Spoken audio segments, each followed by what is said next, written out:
কি ব্যাপারে গাড়ি পরে ঘুমাচ্ছে কেন রে? এই কিরে মরে গেছিস? এই হানে ঘুমাচ্ছিস কেন? বাড়িতে ঘুমোতে পারতেছিস না? বাড়ি ঘুমানো যায় না, বাড়ি ঘুমোলি মামি বকে।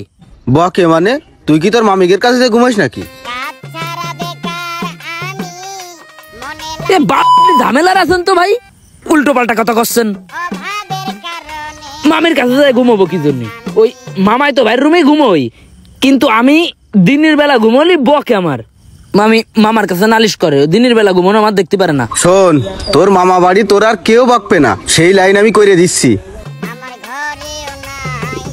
কি লাইন ভাই? কোনটা কি? আমাদের মেম্বারের কাছে সরকারি ঘর আইছে। হ্যাঁ, জাগের ভিটে নেই, বাড়ি নেই, ঘর নেই, জায়গা নেই, অর্থ সম্পদ কিছুই নেই, সরকার তাগের জন্যই দিয়েছে। তা সেটা তো বুঝেছি, ওই লাইনেই তো ঘুরতেছি। মেম্বারে পাঁচ হাঁটতে হাঁটতে তো জুতোর তালাই ক্ষয় করে ফেলাচ্ছি। জুতো কেন? তুই যদি তোর রক্ত ক্ষয় করে ফেলিস রে ভাই মেম্বারের কাছে, ঘর তুই পাবি নে, কিন্তু ঘর নেওয়ার অন্য লাইন আছে।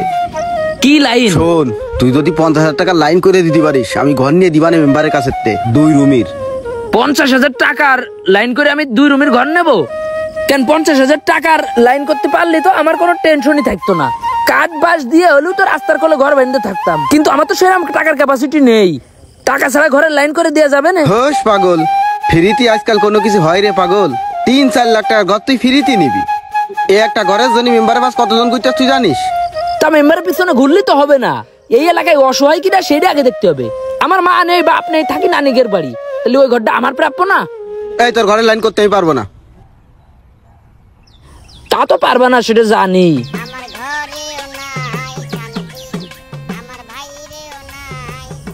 মেম্বার, আপনি ডাকিছেন, আমি আসিনি এরকম কোনোদিন হয়েছে? সারা জীবন আপনার সাথে রাজনীতি করলাম, যেখানে ডাকিছেন 5 চলে গেছি।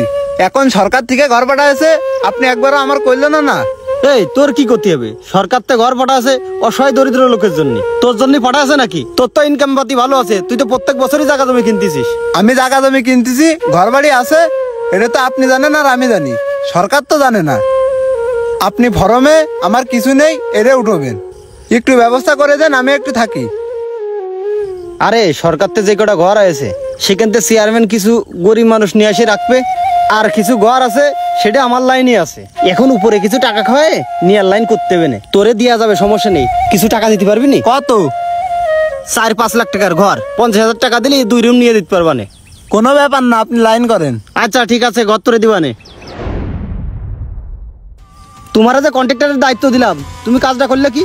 এই যে এখানে টিন কটা শর্ট পড়েছে, আর 4টার বস্তা দিয়ে থুয়ে দিছাও, 3টে টিন দিয়ে ছাউনি।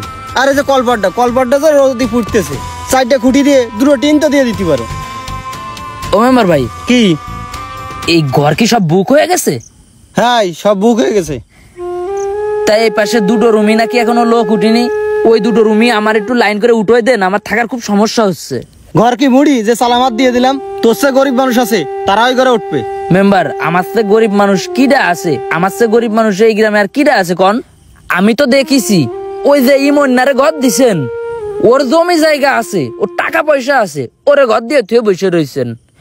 ওরা কি ঘরের কাঙাল? ঘরের কাঙাল তো হচ্ছে আমি। আমার হিটে নেই, বিটে নেই, আমি মামার বাড়ি থাকি, তা আমার একটু লাইন করে দেবেন না? শোন, ও আমার সাথে দল দরে করে মিটিং মিছিলে যাই, সবসময় আমার পাশে থাকে। ও ঘর উপরতে লাইন করে নিয়ে এসে, তা ও উপর থেকে লাইন করে নিয়ে এসে, আপনারও তো উপরে হাত আছে, আপনি একটু আমার ব্যাপারটা দেখতেন। আর কইলেন যে ও দলদারি করে, মিছিল মিটিং এ যাই। আমি দলদারি করি না, মিছিল মিটিং এ যাই না ঠিকই, তা আমি ভোট তো আপনার ঠিকই দিছি। ভোট দেওয়ার সময় তো আপনার দিছি, চেয়ারম্যান সাহেবের দিছি, ভোট তো আর বাইরের কারোর দিইনি। আমাদের ভোটেই তো আপনারা মেম্বার।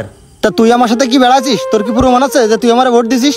এখন আপনার সাথে বেড়াতে গেলে তো পেটে ভাতই থাকবে না, বেড়ানো লাগবে নাকি আপনার সাথে? যারা বেড়ায় আছে আপনার সাথে তাগের ঘর দেবেন, তারা কি গরিব মানুষ? সরকার অসহায় দরিদ্র মানুষদের জন্য ঘর বরাদ্দ করেছে, তাহলে আপনি অসহায় দরিদ্র বাদ দিয়ে থুয়ে যারা টাকা পয়সা কামাচ্ছে তাগের ঘর দিচ্ছেন কেন? যাদের জমি জায়গা আছে তাগের যদি ঘরগুলো দেন, তাহলে আপনি তো সরকারের সাথেও বেইমানি করলেন, গরিব দুঃখীদের সাথেও বেইমানি করলেন। এই তোর লিকচার থামা, তোর লিকচার শোনার আমার টাইম নেই। এই সব আমার হাতে না, সব উপরের হাতে। সব উপরের হাতে? লিস্ট তো আপনিই করেছেন, উপরের দোষ দিচ্ছেন কেন? আপনি আর চেয়ারম্যান সাহেব 2 জন মিলেই তো গ্রামের মানুষ সব লিস্ট করেছেন। এখন এই লিস্টের ভিতরে আমি একটা অসহায় মানুষ, আমারে রাখলেন না। তোরে রাখিনি মারে, তোরে তো আমি নিজেই অফার দিছি, তুই তো গ্রহণ করিসনি। মইন ভাই, তার মানে আপনি যে অফার দিলেন ওই অফারেই চলতেছে এসব ঘর বন্টনের ব্যাপার? মেম্বার ইমন তালি টাকা দিতে পারিছে দেখে ওরে দিছেন। আমারে মহিন ভাই 50,000 টাকার কথা কইলো, আমি 50,000 টাকা দিতে পারিনি। 50,000 টাকা থাকলে তো একটা নিজেই ঘর করে থাকতে পারতাম, টাকা ছিল না আমার কাছে। তাহলে যাগের কাছে টাকা ছিল তাগেরই ঘর দিছেন। তুই বকিস নে, তুই এসব ফেরা করে বুঝবি না। ঠিক কথাই কইছেন, আমি বুঝি না মেম্বার। এই জন্যই তো সরকার 10 টাকায় চাইল বেচে গরিব দুঃখীদের জন্য। সেই চাইলের কার্ড আমরা পাইনি। আপনার ভাই ভাইয়ের সব ধনী মানুষ, তাদের নাকি চাইলের কার্ড লাগে। আপনাদের বড় লোক ঘরের বাপ মা বিধবা হলে তারাই পায় বিধবা ভাতা। আমি ছোট থাকতে আমার বাপটা বেড়ে গেল, আমার মা পায়নি। এই যে এখন সরকার থেকে ঘর দিচ্ছে, এখানেও মাথা গুনে গুনে যাদের ভাব ভালো, যাদের থাকার জায়গা আছে, যারা টাকা পয়সা কামায় তাদের দিচ্ছেন, আমাকে দেননি। মেম্বার এটা দুর্নীতি না মেম্বার? ও মেম্বার, যদি কোনোদিন প্রধানমন্ত্রীর কার্যালয়ের সামনে যায় মন্ত্রীর সাথে দেখা করতে পারি, কাইন দেখাইতে খালি একটা কথাই কব মেম্বার, যে আপনি যা দিচ্ছেন আমাদের মতো অসহায় মানুষদের, সেই সব আমরা সঠিকভাবে পাচ্ছি না। আপনি একটু এদিকে নজর দেন। আপনি যাদের দ্বারা দেন তাদের বলে দিন, তারা যেন এটা না খায় গরিব দুঃখীদের খাওয়ায়। এই কথা মরে যাওয়ার আগে হলেও তার কানে আমি পৌঁছাই দেব। মনে রেখেন মেম্বার সাহেব, সরকার থেকে অসহায় দরিদ্র মানুষের জন্য বরাদ্দ হওয়া এমন অনেক কিছুই দরিদ্র অসহায় মানুষগুলা পায় না। উপর থেকে পাশ হয়ে আসা প্রতিটি কাজ ও সুবিধাগুলো থাকে সিন্ডিকেট নেতাকর্মীদের জিম্মায়। তাই সাধারণ মানুষগুলার উচিত সচেতন হওয়া এবং ওপর মহলের সৎ মানুষগুলার উচিত সব দিকে লক্ষ্য রাখা।